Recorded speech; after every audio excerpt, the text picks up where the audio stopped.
Okay, so my girlfriend said something to me last night that I cannot stop thinking about. She looked at me and said, "It feels like I am dating a wall," and I just sat there.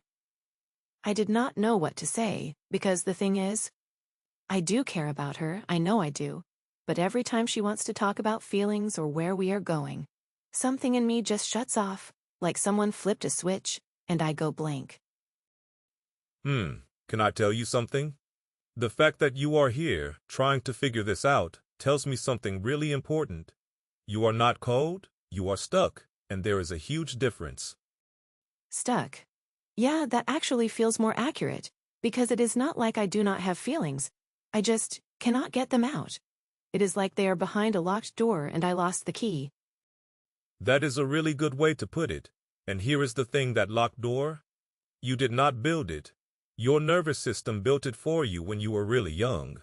Think of it like your brain has a bouncer at the door of your emotions, and that bouncer's job is to keep the big feelings from getting out, because at some point, your system learned that showing feelings was not safe.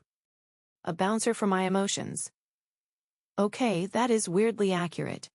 But what do you mean, not safe? My childhood was fine.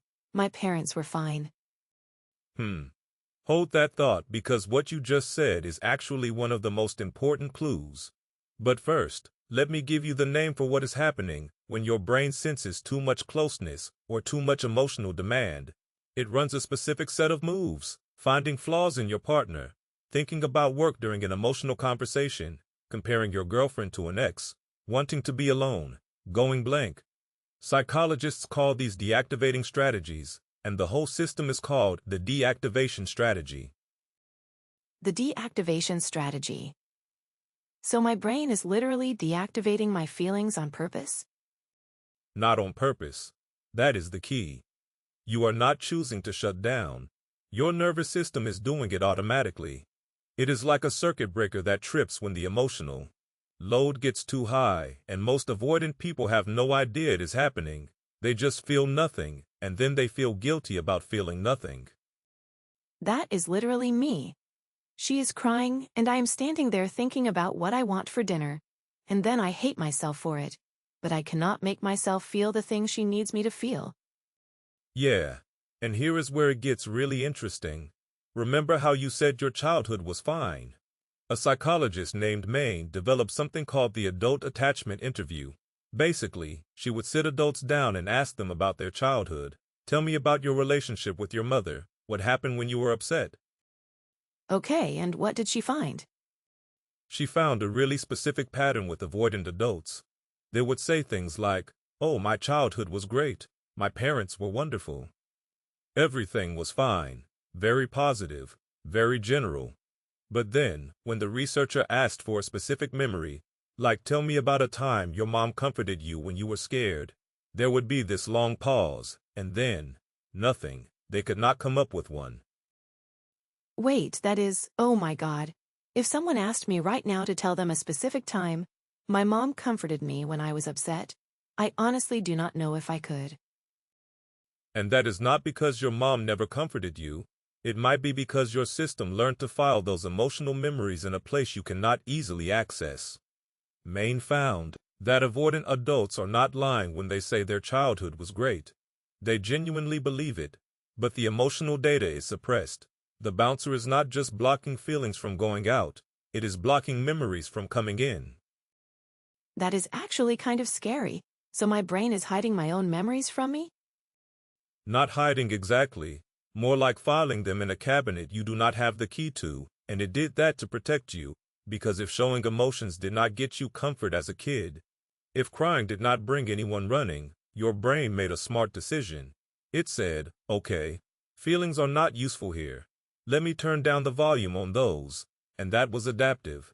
It was the right move for a kid in that environment. But now I am 25 and my girlfriend is crying, and I am thinking about dinner. So the smart move from childhood is kind of ruining my adult life. Exactly. And here is the part that really blew my mind when I first read this research. Two researchers named Fraley and Shaver studied what happens in avoidant people's bodies during emotional conversations, like when your girlfriend is telling you she feels like she is dating a wall. what is happening inside you physically. I mean, I feel nothing, that is the whole problem. That is what you think, but Fraley and Shaver measured it. They hooked avoidant people up to monitors during emotional conversations, and what they found was wild. On the outside, these people looked completely calm. Flat expression, steady voice, classic wall, but inside? Their cortisol was spiking, their heart rate was elevated, their body was in full stress mode. They were feeling everything, their system was just blocking the display. Hold on, wait. So when I am standing there feeling nothing while my girlfriend is upset, my body is actually freaking out. I just cannot feel it? Your body is feeling everything. Your mind learned very early that showing those feelings was not safe, so the deactivation strategy kicks in and blocks the signal between your body and your conscious awareness. You are not emotionless. You are disconnected from your emotions. Huge difference. That makes me want to cry. Which is ironic because apparently I have been crying on the inside this whole time, and did not even know it. And I want to be clear about something. This is education, not therapy. We are explaining the science of how avoidant attachment works, not diagnosing anyone. If you are recognizing these patterns and they are affecting your relationships, a therapist trained in attachment work can help you in ways we cannot. What we do here is help you understand the research. That is the starting point. Right? But just knowing that I am not actually cold? That my body is feeling things even when my brain says it is not? That already changes something for me. Good. Now there is one more piece of this I want to talk about because I think it will hit home. Do you ever catch yourself comparing your girlfriend to an ex? Or imagining some perfect future person who would be better? Oh God, yes. All the time, I compare her to my ex constantly. And my ex was honestly not even that great. We fought all the time. But in my head, she is like this perfect person I let get away. Okay, so a researcher named Gillath studied this exact thing. He found that avoidant people often carry around what he called a phantom ex, an idealized version of a past partner. Or sometimes an imaginary perfect future partner, and here is the key. The phantom ex is not about the ex. It is a deactivation tool. Your brain creates this impossible standard, so your current partner can never measure up, which gives you a reason to keep one foot out the door. Wait, so my brain is literally inventing a fake perfect ex to sabotage my real relationship? That is diabolical. It is not trying to sabotage you, it is trying to protect you. If you never fully commit, you can never fully get hurt. The Phantom X keeps the door cracked open, so you always have an escape route. It is another deactivation strategy, just a sneaky one. A sneaky one, yeah. Because I did not even realize I was doing it until right now. I thought I just had really high standards. Quick pause. If this is making you rethink every relationship you have ever been in, hit that like button. Subscribe if you have not already. And tell us in the comments, have you ever had a Phantom X? We read every single one, okay, back to it. And I want to say something important here. Your girlfriend is not wrong for feeling like she is dating a wall. Her experience is real. She is reaching for you and hitting. That hurts, and your experience of caring but not being able to show it is also real. Both things are true at the same time. Understanding the mechanism does not erase the impact. Yeah, that is the part that kills me. Because I am not trying to hurt her. I am just stuck behind the glass. I can see her, but I cannot reach her. And that is why I keep coming back to this. Stuck is not the same as cold. Cold means you do not care. Stuck means you care. But your system will not let you show it. And stuck can be unstuck. It just takes practice. Okay, so what does that practice look like? Because I cannot just tell my girlfriend, hey, my deactivation strategy is running. Give me a minute. Actually, maybe I can? Honestly, that is not a bad start, but I have something more specific. It is called the 5-minute vulnerability window, and before you run away, it is way less scary than it sounds. 5 minutes of vulnerability already sounds terrifying. But okay, hit me. Once a day, for the next week, set a timer for 5 minutes, and during those 5 minutes, Tell your girlfriend or a close friend one specific thing you felt that day. Not what you thought, not what you did, what you felt, and start small, like, I felt anxious before my meeting today, or, I felt happy when you texted me this morning. That is it. One feeling, 5 minutes. That sounds so simple, but I am already sweating thinking about it. Good. That is how you know it is the right exercise. The sweat means your deactivation system is saying, whoa, we do not do this. And the whole point is to show your nervous system that expressing a feeling does not lead to danger. You say I felt anxious, and the world does not end. You say I felt happy, and nobody uses it against you. 5 minutes, one feeling. Your system starts to learn that closeness is survivable. Closeness is survivable. That is such a low bar, and also somehow the hardest thing I have ever heard. For an avoidant nervous system, it is the highest bar there is, but you only have to clear it for 5 minutes at a time.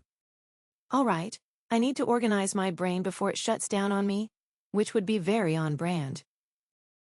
Number 1. Avoidant attachment is not being cold or emotionless. It is a deactivation system. Fraley and Shaver proved that avoidant people have the same stress responses as everyone else. Elevated cortisol, elevated heart rate, but their system blocks the display.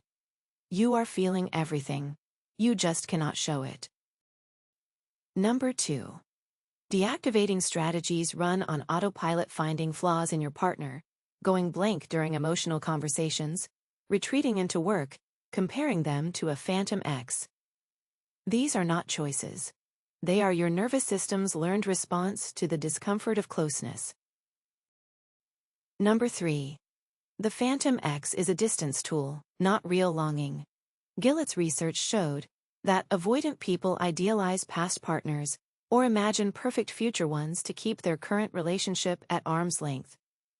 The comparison is never fair, because it is not designed to be fair. And number 4. Small, deliberate vulnerability rewires the system. The 5-minute vulnerability window is not about becoming an open book overnight. It is about proving to your nervous system, one feeling at a time, that closeness does not equal danger. Nailed it, and I want to leave you with this. Closeness is not the enemy. Your system just thinks it is, and systems can be updated, one 5-minute window at a time. I am going to try it tonight. One feeling, 5 minutes. And if I shut down, at least now I know why. That is already progress. Knowing why is the first crack in the wall. If this helped you see a pattern you did not know you had, hit like, subscribe, and tell us in the comments. We read every single one. Follow the human code wherever you are listening. The human code. The science of why you do what you do.